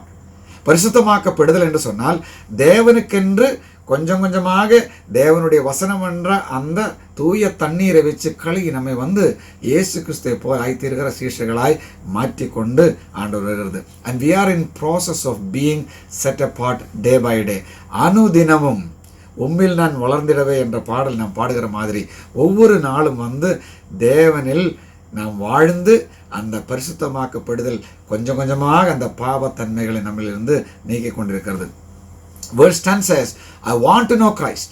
கிறிஸ்துவை எனக்கு அறிய வேண்டும் என்று சொல்லி பவுல் சொல்கிறார். And the power of his resurrection, அவருடைய உயிர்த்தெழுதலின் வல்லமையை நான் அறிய வேண்டும். And the fellowship of sharing his sufferings, அவருடைய பாடுகளை நாம் அனுபவிக்க வேண்டும்.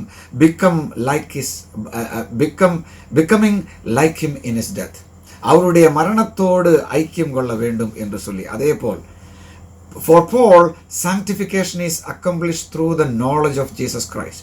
பவுலுக்கு இந்த பரிசுத்தமாக்கப்படுதல் எப்படி அது சாத்தியமாகும் என்று சொன்னால் இயேசு கிறிஸ்துவை குறித்துள்ள அறிவினால மட்டும்தான் என்று பவுல் சொல்கிறது.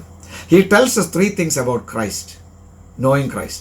கிறிஸ்துவை பற்றி அறிவதை குறித்து 3 காரியங்கள் அவர் நமக்கு எடுத்து சொல்கிறார். Number 1, knowledge of Christ is personal. கிறிஸ்துவை பற்றி அறிவு தனிப்பட்ட முறையிலே உள்ளது. He says, I want to know Christ. எனக்கு கிறிஸ்துவை அறிய வேண்டும்.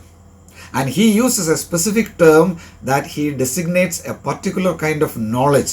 அவர் ஒரு குறிப்பிட்ட வார்த்தை இங்கே பயன்படுத்தி இது ஒரு குறிப்பிட்ட காரியத்தை குறித்துள்ள அறிவு என்று இவர்கள் சொல்கிறது. There are many kinds of knowledge. ஏராளமான அறிவுகள் இந்த உலகத்திலே உண்டு. There is theoretical knowledge. அதாவது நம்ம கற்றுக்கொள்ளும் பொழுது அதனுடைய பிரின்சிபல் தத்துவத்தில் நம்ம அறிந்து கொள்ளுகிற காரியங்களுக்கு. There is factual knowledge. அதாவது உண்மையான அறிவுகள் நமக்கு இருக்கு. There is experiential knowledge. அனுபவபூர்வமான அறிவு நமக்கு உண்டு. That deals with our day-to-day experience. அனுதினம் நம்ம அனுபவத்தில் தெரிகிற காரியங்கள், புரிந்து கொள்ளுகிற காரியங்கள் உண்டு. Paul uses a term here that describes experiential knowledge. இது அனுபவத்தில் அறிந்து கொள்ளுகிற ஒரு காரியம் என்று அப்போஸ்தலனாகிய பவுல் சொல்கிறது. He is saying, in my daily experiences, என்னுடைய அனுதின அனுபவத்தில் I want to know who Jesus Christ is. இயேசு கிறிஸ்துவை பற்றி அதிகமாக நாம் அறிந்து கொள்ள வேண்டும் என்று பவுல் சொல்லுகிறார். He expands the thought in the next two statements. அடுத்த 2 காரியங்கள் அவர் சொல்லுகிற ஒரு காரியம் அது விரிவுபடுத்தி சொல்லுகிறது. Knowledge of Christ is powerful. இயேசு கிறிஸ்துவை பற்றியுள்ள அறிவு சக்தி வாய்ந்தது, வல்லமை உள்ளது என்று சொல்லி. He says, I want to know Christ and the power of his resurrection. இயேசு கிறிஸ்துவை நான் அறிய வேண்டும், அவருடைய உயிர்த்தெழுதல் வல்லமையும் நான் அறிய வேண்டும் என்று சொல்லி. Think for a moment about standing at the tomb of Christ that first Easter morning. அந்த ஞாயிற்றுக்கிழமை காலையில் அவர் உயிர்த்தெழும்பொழுது நீங்கள் அந்த இயேசு கிறிஸ்துவனுடைய அந்த கல்லறையில் நீங்கள் உங்களை கொஞ்சம் அங்கே வைத்து பாருங்கள். What would you have seen? நீங்கள் என்ன பார்த்திருக்கும்? I can imagine dazzling light beyond our imagination. நம்முடைய கனவுக்கும் நம்முடைய நினைவுக்கும் அப்பாற்பட்ட நிலையில் அந்த பெரிய ஒளியை நாம் பார்க்கலாம். As the omnipotent God shook loose the grasp of death and stood up with all power. எல்லா சர்வ வல்லமையாலும் நம்மளுடைய இந்த சர்வ வல்லமையுள்ள இந்த ஆண்டவர் அந்த மரணத்தினுடைய கட்டை அவித்து அசைத்து போட்டு அவர் நிற்கும் பொழுது what power was represented there when our Lord stepped forth from the grave. அந்த கல்லறைக்குள்ளே இருந்து நம்மளுடைய கர்த்தர் அதுக்குள்ளே வெளியேறும் பொழுது எவ்வளோ பெரிய வல்லமையான காரியம் நேர்ந்திருக்கும் என்று கொஞ்சம் யோசித்து பாருங்கள். Paul said, I want to see the power at work in my day-to-day experience. இந்த வல்லமை என்னுடைய வாழ்க்கையின் அனுபவத்திலே ஒவ்வொரு நாளும் நான் அறிந்து புரிந்து கொள்ள வேண்டும். How is that done? அது எப்படி சாத்தியமாகும்? Paul is referring to something that here that he expands up in Romans chapter 6. ரோம நிருபம் 6ஆம் அதிகாரத்தில் இவர் விரிவுபடுத்தி சொல்லுகிற ஒரு காரியம் தான் இங்கே அவர் சொல்லுகிறார். where he speaks of the fact that we have been buried with him and now share in his resurrected life. அவர் என்ன சொல்ல தெரியுமா? அவரோடு நாம் அடக்கம் பண்ணப்பட்டு அவரோடு நாம் உயிர்த்தெழப் போகிறேன் என்று சொல்லி 6ஆம் அதிகாரம் 5 10 வரை வசனங்கள் அதை நீங்கள் படித்து பாருங்கள். Do you know what he is describing in the passage? இந்த பகுதியில் பவுல் நமக்கு விவரித்து கொடுக்கிறது என்னன்றது தெரியுமா? He is describing the power of God at work to deliver us from the hold of sin. அந்த பாவத்தினுடைய பிடியிலிருந்து நம்மளை எப்படி ஆண்டவர் விடுவிக்க போகிறது என்பதை குறித்து தான் அவர் அங்கே விரிவுபடுத்தி நமக்கு எடுத்து சொல்லுகிறது. When Paul says, I want to know the power of his resurrection, Pavul இயேசு கிறிஸ்துவனுடைய அந்த உயிர்த்தெழுதலின் வல்லமையை நான் அறிய வேண்டும் என்று சொல்லும்போது அவர் என்ன சொல்றது? He saying, I want to do in my life that which only God can do. தேவனால செய்ய முடிகிற காரியங்கள் மட்டும்தான் என் வாழ்க்கையில நடக்க வேண்டும் என்று சொல்லி. It is only God that can transform us in such a way that he takes what Isaiah called a pile of filthy rags and transforms that pile into useful life. தேவனால மட்டும்தான் நம்மளுடைய வாழ்க்கையை முற்றிலும் மாற்றி ஏசியா சொன்ன வண்ணமாக அந்த நம்மளுடைய நீதியான அழுக்கான கந்தைகளை எடுத்து மாற்றி அந்த பெரிய குப்பை கூலத்தை எடுத்து மாற்றி நமக்கு பிரயோஜனமுள்ள ஒரு வாழ்க்கை ஆண்டவரால் மட்டும்தான் அளிக்க முடியும். He tells us one more thing about the knowledge of God. தேவனை பற்றியுள்ள அறிவை குறித்து அவர் ஒரு காரியம் கூட நமக்கு எடுத்து சொல்கிறது. Knowledge of Christ is transformational. கிறிஸ்துவை பற்றிய அறிவு உருவ மாற்றம் உருவாக்குறது என்று சொல்லி. He says, I want to know. அவர் என்ன சொல்ல தெரியுமா? எனக்கு புரிய வேண்டும் என்ன? The fellowship of sharing in his sufferings. அவருடைய பாடுகளோடு நான் ஐக்கியம் கொள்ள வேண்டும் என்று சொல்லி அவர் சொல்லுகிறார். Becoming like him in his death. அவருடைய மரணத்தோடு நான் அதே மாதிரி உள்ள மரணம் நான் நேரிட வேண்டும் என்று சொல்லி அவர் சொல்லுகிறார். He tells us in this verse that we are transformed by suffering. அதாவது துன்பத்தினால் நாம் மாற்றமடைகிறோம் என்று அவர் சொல்லுகிறார். Certainly we cannot die a death like Jesus Christ died. உண்மையாக இயேசு கிறிஸ்து மரித்த ஒரு மரணம் நம்மளால ஒருபோதும் மரிக்க முடியாது என்று நமக்கெல்லாம் தெரியும். That is not what Paul is saying here. இயேசு கிறிஸ்து மரித்த வண்ணமாக நான் மரிக்க வேண்டும் என்று பவுல் சொல்லவில்லை. There is nothing redemptive in our suffering. நாம் பாடுபடுவதனாலே அதில் நமக்கு ஒரு ரட்சிப்பும் கிடையாது. இயேசு கிறிஸ்து சிலுவை சுமந்த மாதிரி நிறைய பேர் சிலுவையை சுமந்து சிலுவையில் அறைந்து எல்லாம் ஏராளமான நாடுகளிலே நடக்கிறது உண்டு. அதனால எல்லாம் ரட்சிப்பு வராது. Okay? When Paul says that we need to share in his sufferings, he is talking about suffering for his cause. அவருடைய பாடுகளை நான் வந்து அனுபவிக்க வேண்டும் என்று அவர் சொல்லும் பொழுது என்ன தெரியுமா, அவருடைய காரியங்களுக்காக, சுவிசேஷத்துக்காக அந்த பாடுகள் நாம் அனுபவிக்க வேண்டும் என்று தான் அவர் சொல்கிறது. அப்போஸ்தலன் பீட்டர் said in 1 Peter 2:21, அப்போஸ்தலனாகிய பேதுரு 1 பேதுரு 2:21 இவ்வாறு சொன்னார், to this you are called, இதுக்காக உங்களை அழைத்திருக்கிறார், because Christ suffered for you, கிறிஸ்து உங்களுக்காக பாடுபட்டதினால, living you an example, உங்களுக்கு ஒரு உதாரணத்தை, முன்னுதாரணத்தை வைத்து போனார், that you should follow in his steps, அவருடைய அந்த கால் அடிகளை நீங்கள் வந்து பின்பற்ற வேண்டிய அதுக்காக என்று சொல்லி. we have been called to suffer, பாடுபட துன்பப்படுவதற்காக நம்மளை வந்து ஆண்டவர் அழைத்திருக்கிறார். அது உங்களுக்கு தெரியுமா? Please listen. Siren voices all around us and calling to us a different gospel. நமக்கு சுற்றிலுமாக வந்து ஒரு வித்தியாசமான அந்த சுவிசேஷத்தை குறித்து வந்து பிரசங்கம் பண்ணி கொண்டிருக்கிறது நமக்கெல்லாம் தெரியும். A gospel that speaks of ease and comfort and success. இந்த இப்பேற்பட்ட சுவிசேஷம் என்ன தெரியுமா, நம்ம வந்து ரொம்ப எளிதாக சொகுசா வெற்றிகரமான ஒரு சுவிசேஷத்தை குறித்து சொல்லிக் கொண்டிருக்கிறார். That is not the kind of gospel to which we are called. இப்பேற்பட்ட ஒரு சுவிசேஷத்துக்காக ஆண்டவர் நம்மை ஒருபோதும் அழைத்ததில்லை. We are called to a life of suffering. ஒரு துன்பத்தின் வாழ்க்கைக்கு தான் ஆண்டவர் நம்மை அழைத்தது. ரிஜெக்ஷன், புறக்கணிப்பு, பெயின், வேதனை, இதுக்கு தான் ஆண்டவர் நம்மை அழைத்தது. I can guarantee that not everyone will like you if you stand for Christ. கிறிஸ்துவுக்கென்று நீங்கள் நின்றால், அவருக்கென்று நீங்கள் அவரை பின்பற்றி கொண்டால், ஒரு நபரும் உங்களை வந்து நேசிக்காது. They hate you. அவர் உங்களை வெறுப்பார். Because they don't like the Christ for whom you stand. நீங்கள் நிற்கிற அந்த கிறிஸ்துவை அவர்களுக்கு பிடிக்காது. அதனால கிறிஸ்துவை பிடிக்கிற உன்னையும் அவர்களுக்கு பிடிக்காது. And because not everyone is going to like you, there is going to be difficulty in this life. உங்களை வந்து ஏராளமான நபர்கள் வந்து உங்களை பிடிக்காத நிலைமையில் இருக்கும் பொழுது இந்த வாழ்க்கையில் உங்களுக்கு என்ன இருக்கும்? துன்பங்கள், கஷ்டங்கள், வேதனைகள், புறக்கணிப்பு எல்லாமே இருக்கும். We have been called to suffer for Christ. கிறிஸ்துவுக்காக பாடுபடுவதற்கு நம்மளை வந்து அவர் அழைத்திருக்கிறார். But understand that change is brought about in our lives from these experiences. இந்த அனுபவத்திலிருந்து நமக்கு வந்து மாற்றத்தை, முற்றிலும் நம்முடைய வாழ்க்கையில மாற்றத்தை ஆண்டவர் ஏற்படுத்தி கொண்டிருக்கிறது. And this change conforms us to the image of Christ. இந்த மாற்றம்தான் கிறிஸ்துவை போல் நம்மை வந்து உருவ மாற்றம் பரிசுத்த ஆவியானவர் பண்ணி கொண்டிருக்கிறது. We are transformed to be like Christ. கிறிஸ்துவை போல் நாம் ஆக வேண்டும், அதுக்காக நம்மை மாற்றி கொண்டிருக்கிறது. He says, I want to know the fellowship of his sufferings. அதாவது அவருடைய பாடுகளோடு நான் ஐக்கியம் கொள்ள வேண்டும் என்று சொல்லி, becoming like him, அவரை போல் நான் ஆக வேண்டும். Just as the objective of our faith is Christ. அதாவது நம்முடைய விசுவாசனுடைய நோக்கம் கிறிஸ்துவாக இருக்கிறது.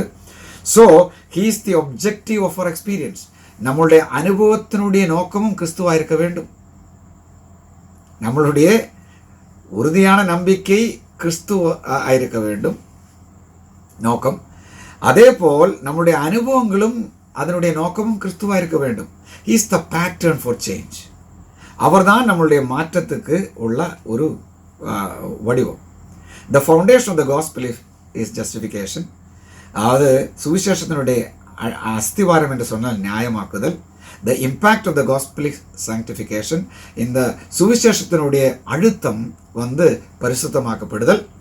Briefly, let us look at verse 11. 11ஆம் வசனம் வந்து நாம் சுருக்கமாக பார்ப்போம். 3வது point. The hope of the gospel is the expectation of glorification. சுவிசேஷத்தினுடைய அந்த நம்பிக்கை என்று சொன்னால் நாம் மகிமைப்பட போகிறது என்ற எதிர்பார்ப்பு தான். A righteousness that change you for eternity. நான் முன்னே 10வது வசனத்தில் பார்த்தது, காலத்தில் இந்த உலகத்தில் நம்மளை மாற்றுவது அது வந்து sanctification, பரிசுத்தமாக்கப்படுதல். But that changes you, the righteousness that changes you for eternity, நித்தியத்துக்காக உங்களை மாற்றப் போகிற அந்த நீதியை குறித்து நாம் வந்து பார்க்க போகிறோம் 11வது வசனத்தில். He says, and so somehow to attain to the resurrection from the dead. எப்படியானாலும் இந்த மரித்தோரிலிருந்து அந்த உயிர்த்தெழுதலை நான் பெற வேண்டும் என்ற நோக்கம். In this verse he tells us that he expects to be glorified. இங்கே அவர் சொல்கிறது வேற ஒன்றும் இல்லை, இந்த பாவம் என்னுடைய இந்த உலகத்திலிருந்து, இந்த பாவம் நிறைந்த உலகத்திலிருந்தும் பாவம் நிறைந்த சரீரத்திலிருந்தும் எனக்கு முற்றிலும் விடுதல் கிடைக்க போகிற அந்த மகத்துவமான ஒரு காரியம், அந்த மகிமையின் சரீரம், அதை குறித்து தான் அவர் இங்கே எடுத்து சொல்லுகிறது. Okay, in this verse he tells us that he expects to be glorified, that is the resurrection from the dead. மரித்தோரிலிருந்து உயர்த்தெழ வேண்டும். அப்போஸ்தலனாகிய பவுல் என்ன சொன்னார்? What Paul said, when Christ comes in the mid-air, the dead in Christ will rise again first. அதாவது கிறிஸ்துவில் மரித்தோர் முதலாவதாக உயர்த்தெழுவார். Then those who are alive shall be caught up with him and we shall be translated or changed. உயிரோடு இருக்கிற நாமோ அவரோடு சேர்ந்து நாம் ரூபாந்தரம், முற்றிலும் ஒரு மாற்றம் ஏற்படும் என்று சொல்லி. So the circumstances of Paul's hope were uncertain. இந்த பவுலினுடைய அந்த சூழ்நிலைகள் என்ன உறுதி இல்லாத ஒரு காரியமாய் காணப்பட்டது. He says somehow, எந்த விதத்திலானாலும், ஓகே, அவர் எப்படியானாலும் என்று சொல்லி, which is actually a Greek word that express uncertainty. இது ஒரு கிரீக் வார்த்தை. அது அந்த சூழ்நிலை, அதாவது உறுதி இல்லாத ஒரு சூழ்நிலையை பற்றி சொல்லுகிற ஒரு வார்த்தை. There is something uncertain about what he is saying. அவர் சொல்லுகிற காரியத்தை குறித்து உறுதி இல்லாத ஒரு காரியமாய் காணப்படுகிறது. Is Paul actually saying that he is uncertain whether he will be a part of those who are raised and glorified to be with Christ? கிறிஸ்துவோட உயர்த்தெழுந்து அவரோட மகிமைப்பட்டு அவரோடு சேர்கிற அந்த விசுவாசிகளோடு சேர்ந்து பவுல் இருக்குமா இல்லையா என்ற சந்தேகமா? No, அப்படி கிடையாது. The uncertainty here expressed has nothing to do with the outcome on the day of the resurrection. இந்த உயிர்த்தெழுதலின் நாளில் இவர் எப்படியாவது தவறி போகுமோ என்ற அந்த ஒரு காரியம் அல்ல. The uncertainty has to do with what manner he will approach that day. எப்படி அவர் அந்த நாளை சந்திக்க போகிறது என்பதை குறித்து தான் இவருக்கு ஒரு உறுதி அற்ற நிலைமை காணப்படுகிறது. அப்போஸ்தலன் Paul was in prison when he wrote this. அவர் சிறைச்சாலையில் இருந்தார் இது எழுதும் பொழுது. He was awaiting a verdict regarding whether he would live or die. அவர் உயிரோடு இருக்குமா இல்லை அவரை கொலை பண்ணுமா என்ற அந்த அவர் விசாரணைக்காக அவர் அதனுடைய விளைவுக்காக நோக்கி பார்த்து கொண்டிருந்தது. His life was uncertain. காரணம் தெரியுமா?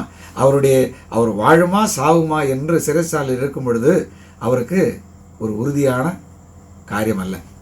Paul is saying, I want more than anything to live and to serve my Lord until the day he comes. ஆண்ட வருமளவும் எவ்வளோ நாள் எனக்கு இந்த உலகத்திலே வாழ முடியுமோ அவ்வளோ நாளும் வாழ்ந்து அவருக்காக பணிபுரிய வேண்டும் என்று அவருடைய விருப்பம். But whether in life or in death, அப்படி இருந்தாலும் வாழ்விலானாலும் சாவானாலும், I look forward to the day when all will be changed. ஆனாலும் இப்படி இருந்தாலும் நான் முற்றிலும் மாற்றப்படுகிற அந்த நாளுக்காக நான் எதிர்பார்த்து கொண்டிருக்கிறேன் என்று அப்போஸ்தலன் பவுல் சொல்கிறது. The coming of his Lord was the great expectation that Paul held. இயேசு கிறிஸ்துவுடைய வரவைதான் பவுல் ரொம்ப பிரியமாக அவர் பிடித்து கொண்டிருந்த ஒரு காரியம். Paul wrote extensively elsewhere about that coming. அந்த வருகை குறித்து பவுல் ஏராளமான இடங்களில் எழுதப்பட்டிருக்கிறது. He describes the Lord descending, அதாவது அவர் கர்த்தர் அங்கிருந்து பரலோகத்திலிருந்து இறங்கி வருகிறதை குறித்து அவர் சொல்லுகிறார். Paul said, we shall be changed in a moment. ஒரு நொடிப்பொழுதலை நாம் எல்லாரும் மாறிவிடும் என்று சொல்லி அவர் சொல்லுகிறார். caught up with the loved ones. நம்ம அன்பான நபர்களோடு விசுவாசிகளோடு சேர்ந்து நாம் எடுக்கப்படும் என்று சொல்லி. Oh, what a reunion there will be. எவ்வளோ பெரிய ஒரு சந்திப்பு நான் நேரிட போகிறது. Ever to be with the Lord, அதாவது நித்தியமாக கர்த்தரோடு சேர்ந்து இருக்கக்கூடிய ஒரு நேரம். John encapsulates that event when he says, பவுல் கர்த்தர் வருகிற அந்த காரியத்தை சுருக்கமாக நமக்கு எடுத்து சொல்கிறது. we shall be like him, நாம் அவரை போல ஆகும். for we shall see him as he is. அவர் எப்படி இருக்கிறதோ அதே வண்ணமாக நாம் அவரை பார்க்க போகிறோம் என்று சொல்லி, dear ones, regardless of the uncertainties of life, நம்முடைய வாழ்க்கை உறுதி இல்லாத ஒரு காரியமாய் காணப்பட்டாலும், the object of Paul's hope was certain.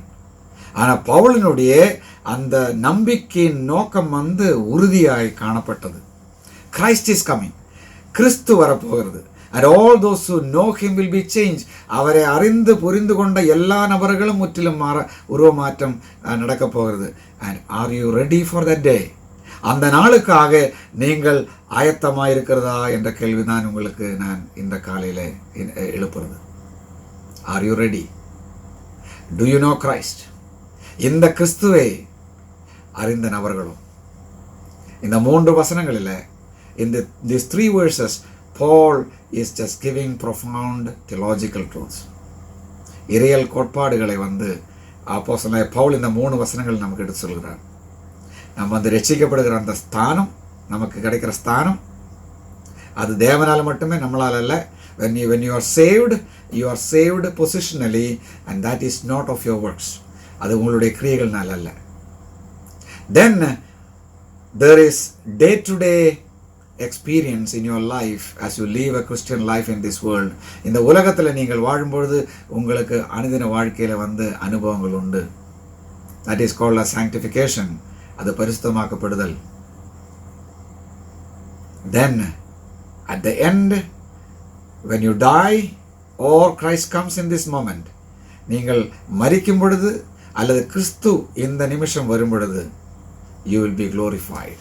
You shall be like him. நீங்கள் அவரை போலாகும், அவரை நீங்கள் பார்ப்பீர்கள். Will you be there? Even if our life is uncertain.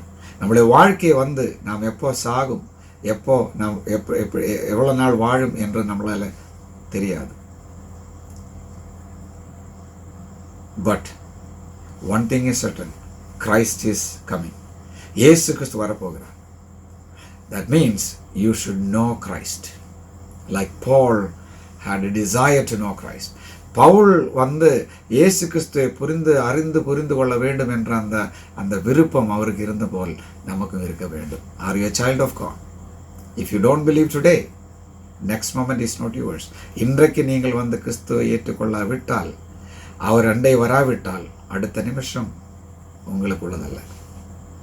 Come to him now. Know Christ.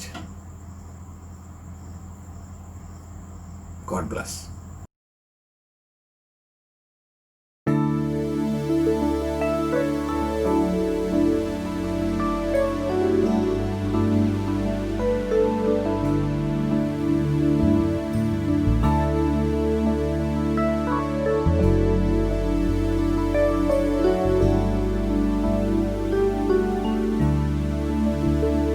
യേശുവേ രക്ഷാദായക, നിന്റെ സന്നിധി വരുന്നു, എന്റെ പാപഭാരവുമായി വല്ലഭരക്ഷയേ, എന്റെ പാപഭാരവുമായി വല്ലഭ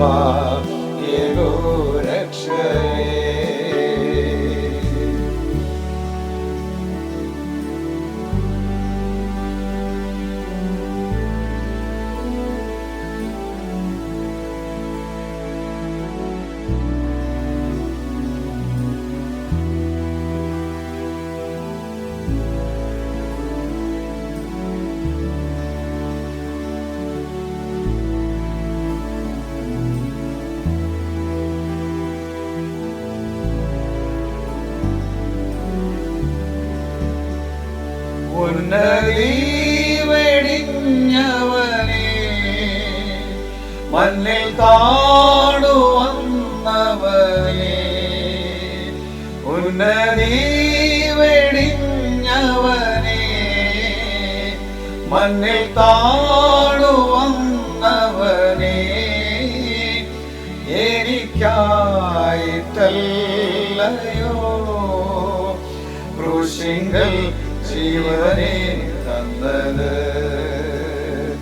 എനിക്കായിട്ടല്ലയോ ക്രൂശിങ്കൽ ജീവനെ തന്നത്. യേശുവേ രക്ഷാനായക, നിന്റെ സന്നിധി വരുന്നു. എന്റെ പാപഭാരവുമായി വല്ലഭയേകൂ രക്ഷയേ. എന്റെ പാപഭാരവുമായി വല്ലഭയേകൂ രക്ഷയേ.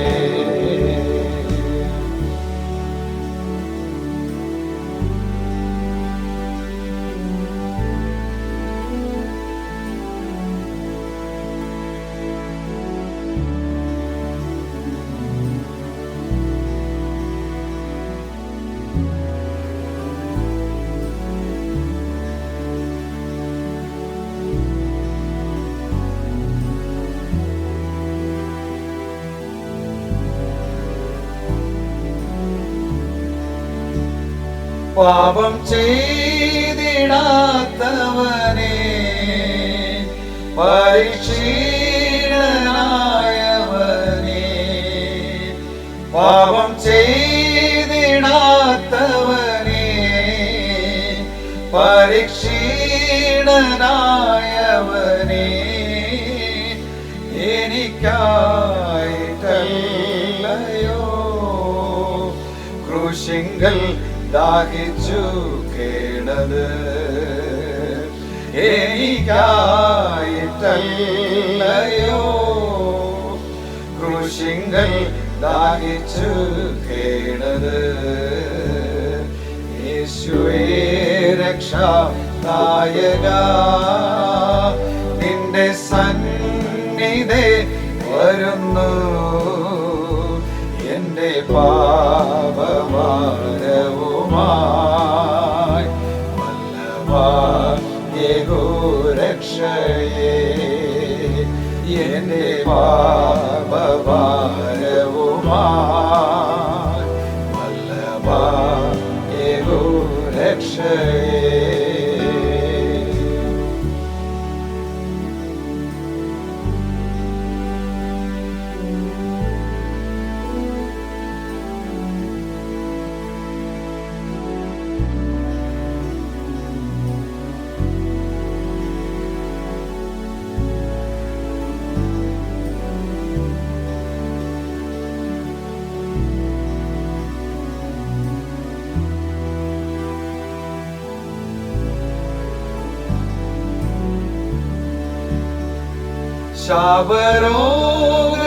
ശാപരോഗമേറ്റവനെ, പാപമായി തീർന്നവനെ, ശാപരോഗമേറ്റവനെ,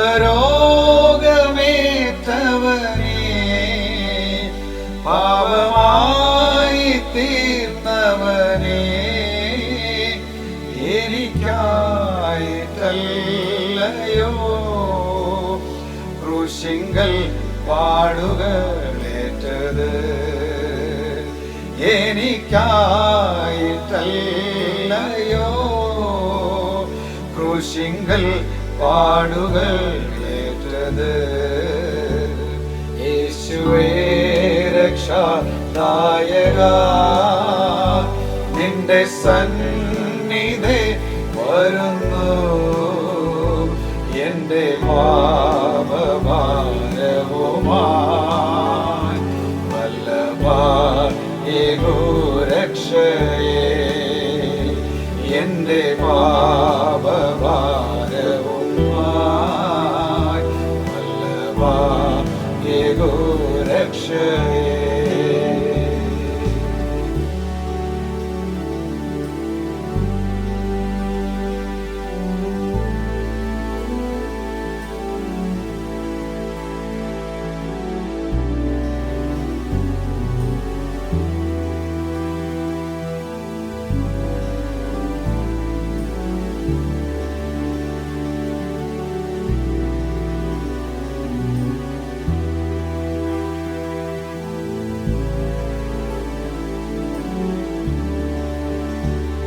എന്റെ രോഗം നീ വഹിച്ചു, എന്റെ ശാപം നീക്കി മുറ്റും. എന്റെ രോഗം നീ വഹിച്ചു, എന്റെ ശാപം നീക്കി മുറ്റും. നിനക്കായിട്ടെന്നും ഞാനിനി ജീവിക്കും നിശ്ചയം. നിനക്കായിട്ടെന്നും ഞാനിനി ജീവിക്കും നിശ്ചയം. യേശുവേ രക്ഷാദായക, നിന്റെ സന്നിധി വരുന്നു. എന്റെ പാപഭാരവുമായി വല്ലഭയേകോ രക്ഷയേ. എന്റെ പാപഭാരവുമായി വല്ലഭയേകോ രക്ഷയേ.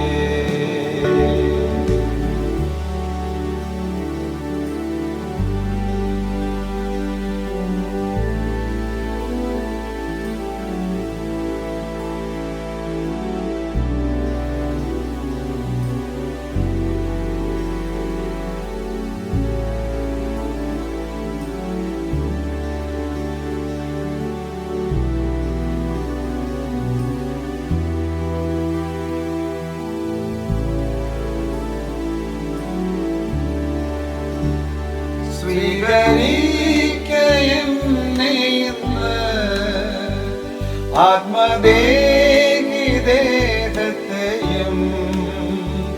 സ്വീകരിക്കയെന്നെയിന്ന്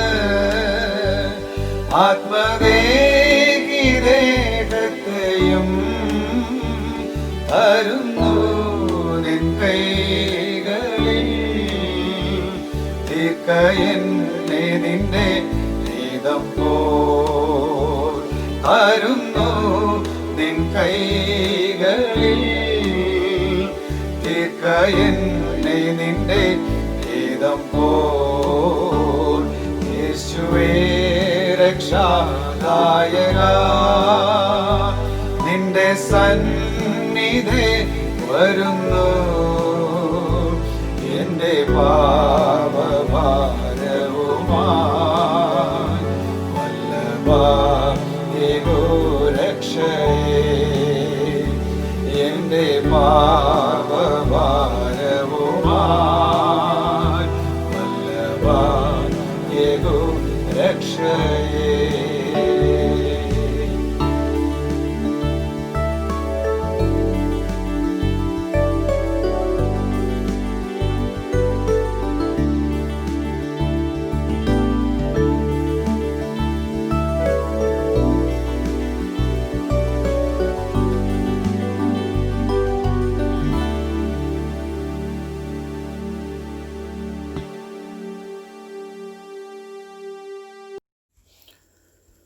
Let us pray. Heavenly Father, we thank you today for the great truths of your word. We thank you for the truth that believers have been justified. We have been declared righteous because of the righteousness of your Son has been placed to our accounts. Lord, may no one here, those who are hearing through this media, depend upon his own goodness as a means whereby he can be saved. Help us to recognize that the very best we have to offer to you, you have condemned as rubbish. Thank you that you have willingly bestowed this gift of salvation, that this righteousness which you alone can give has been given to us freely. Thank you for the truth that you are now working in our lives as we come to know your Son more and more each day, and that you are working to conform us to his image.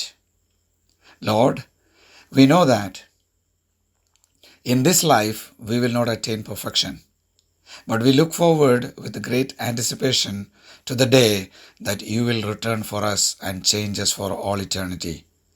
We pray all these things in the matchless and precious name of our Lord and Savior Jesus Christ. Amen. நம்முடைய பிதாவாகிய தேவனுடைய அன்பு, குமாரனுடைய கிருபைகள், பரிசுத்தாவினுடைய அந்யோன்ய ஐக்கியம் நாம் அனைவரோடும் இப்பொழுதும் எப்பொழுதும் இருப்பதாக.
Ganama